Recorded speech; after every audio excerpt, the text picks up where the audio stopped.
पेश है हिंदी जबान में अपडेट।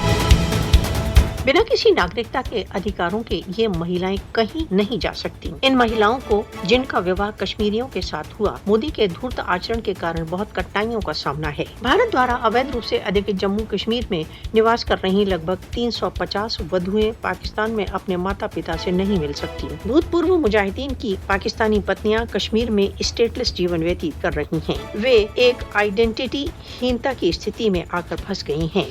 भारत सरकार की तथाकथित पुनः आवास नीति इन महिलाओं के लिए एक होक्स सिद्ध हुई। ये महिलाएं पाकिस्तान वापसी के लिए श्रीनगर में नियमित प्रतिवाद करती रहती हैं। वे उस दिन पर पश्चाताप कर रही हैं जिस दिन उन्होंने ब्लॉकेटेड जम्मू कश्मीर के क्षेत्र में पग रखे। भारत द्वारा अवैध रूप से अधिकृत जम्मू कश्मीर में इस प्रकार की अनेकों महिलाएं डिप्रेशन का शिकार हो चुकी हैं। भारत द्वारा अवैध रूप से अधिकृत जम्मू कश्मीर में पाकिस्तानी पत्नियों की पीड़ा मानवीय अंतरात्मा के लिए एक चुनौती है। इन महिलाओं की इन समस्याओं की मानवीयता के आधारों पर समाधान की आवश्यकता है। मानव अधिकार संगठनों को भूतपूर्व मुजाहिदीन से विवाहित पाकिस्तानी महिलाओं के लिए अपनी आवाज उठाना चाहिए।